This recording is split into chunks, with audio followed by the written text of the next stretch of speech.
नमस्ते छात्रों, कक्षा 9वीं तथा 10वीं के व्याकरण पाठ के अंतर्गत आज हम विराम चिन्हों को देखने जा रहे हैं, जो कक्षा 9वीं में भी और 10वीं में भी अत्यंत महत्वपूर्ण है। अभी विराम चिन्हों के अंतर्गत सबसे पहले विराम का अर्थ क्या है? विराम शब्द का अर्थ है रुकना।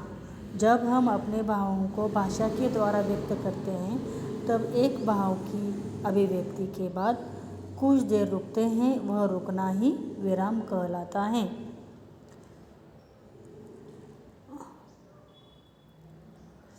उसके बाद इस विराम को प्रकट करने हेतु जिन चिन्हों का प्रयोग किया जाता है, उन्हें विराम चिन्ह कहलाते हैं।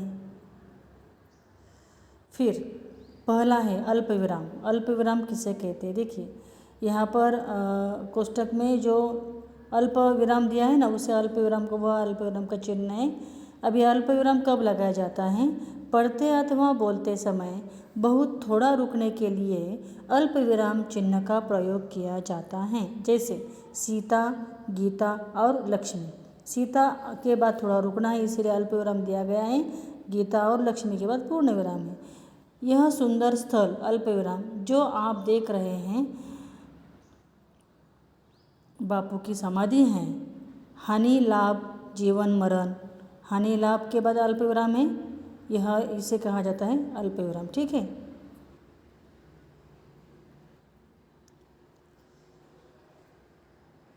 आगे अर्ध विराम है, कोष्ठक में दिया है अर्ध विराम कैसे है। देखिए, जहाँ अल्प विराम की अपेक्षा कुछ ज़्यादा देर तक रुकना हो, वहाँ अल्प विराम अर्ध विराम चिन्ह लगा का प्रयोग किया जाता है। जैसे सूर्योदय हो गया, अंधकार न जाने कहाँ लुप्त हो गया। पूर्ण विराम, जहाँ वाक्य पूर्ण होता है वह पूर्ण विराम चिन्ह लगाया जाता है या प्रयोग किया जाता है। जैसे मोहन पुस्तक पढ़ रहा है, वह फूल तोड़ता है। विस्मयादिबोधक चिन्ह। विस्मय, हर्ष, शोक, घृणा आदि भावों को दर्शाने वाला शब्द अथवा कभी कभी ऐसे वाक्यांश या वाक्यों का अंत में भी विस्मयादिबोधक चिन्ह का प्रयोग किया जाता है। हाय, वह बेचारा मारा गया, वह तो अत्यंत सुशील था, बड़ा अफसोस है। इस तरह विस्मयादिबोधक चिन्ह का प्रयोग किया जाता है। आगे हैं प्रश्नवाचक चिन्ह। प्रश्नवाचक वाक्यों में अंत में प्रश्नवाचक चिन्ह का प्रयोग किया जाता है। जैसे किधर चले, तुम कहाँ रहते हो। यानी प्रश्न पूछने वाला भाव, और प्रश्न पूछना अगर है, प्रश्न आता है तो प्रश्नवाचक चिन्ह का प्रयोग भी आता है। यह प्रश्नवाचक है। यह देखिए आगे और कोष्ठक में ही कोष्ठक है, यानी कोष्ठक चिन्ह है। इसका प्रयोग पद यानी शब्द का अर्थ प्रकट करने के हेतु क्रम, बोध और नाटक या एकांकिका में अभिनय के भावों को व्यक्त करने के लिए किया जाता है। निरंतर, अगर समझ में नहीं आया तो कोष्ठक में लगातार इसका अर्थ दिया है। व्यायाम करते रहने से देह, कोष्ठक में दिया है शरीर स्वस्थ रहता है। यानी एक शब्द का दूसरा अर्थ उसी वाक्य में लिखना है तो वह कोष्ठक में लगाकर हम लिखते हैं, इसे कहते हैं कोष्ठक चिन्ह। उसके बाद है निर्देशक चिन्ह। इसका प्रयोग विषय विभाग संबंधी प्रत्येक शीर्षक के आगे वाक्य, वाक्यांशों अथवा पदों के मध्य अथवा भाव को विशिष्ट रूप से व्यक्त करने हेतु किया जाता है। उदाहरणार्थ अथवा जैसे के बाद उदाहरण के अंत में लेखक के नाम के पूर्व और कथोपकथन में नाम के आगे किया जाता है। ठीक है, इसे कहते हैं निर्देशक चिन्ह। निर्देशक चिन्ह के और उदाहरण है, देखिए समस्त जीव जंतु, घोड़ा, ऊंट, बैल, कोयल, चिड़िया सभी व्याकुल थे, तुम सो रहे हो, अच्छा सो। द्वारपाल भगवान, एक दुबला पतला ब्राह्मण द्वार पर खड़ा है। दुबला पतला निर्देशक चिन्ह थे, वो कहाँ कहाँ है? जीव जंतु, घोड़ा, तुम सो रहे हो और अच्छा सो, इसके बीच जो लगाया गया है निर्देशक चिन्ह है। ठीक है।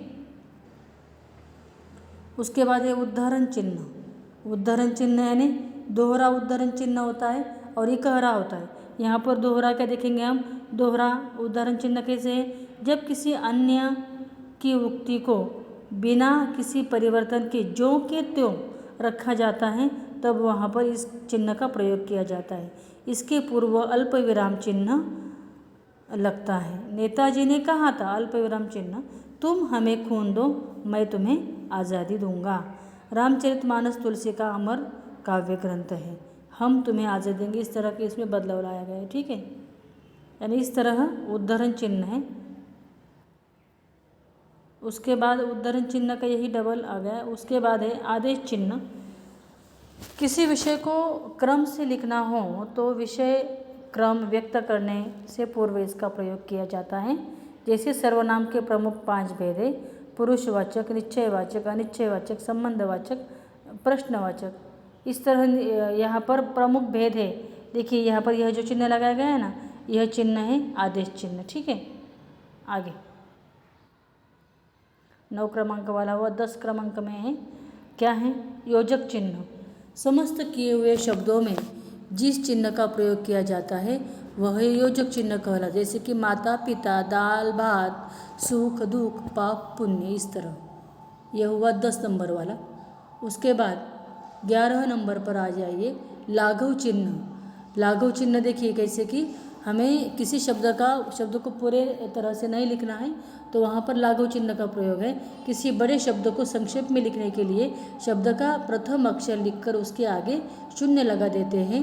जैसे कि पंडित को आगे डॉक्टर डॉ और आगे वहाँ पर क्या लगा, शून्य लगा देने से यह हो गया। अगर प्रोफेसर के आगे भी ऐसा ही किया है तो यह है लाघव चिन्ह। ठीक है, तो इस तरह के हमारे विराम चिन्ह के परिचय जो थे ये हो चुके हैं। इसे तुम्हें कॉपी में उतार कर रखना है और पाठ क्रमांक 2 कक्षा 10वीं के लिए लक्ष्मी के नीचे जो है ना उसका स्वाध्याय भी पूर्ण करना है विराम चिन्हों का। ठीक है, धन्यवाद।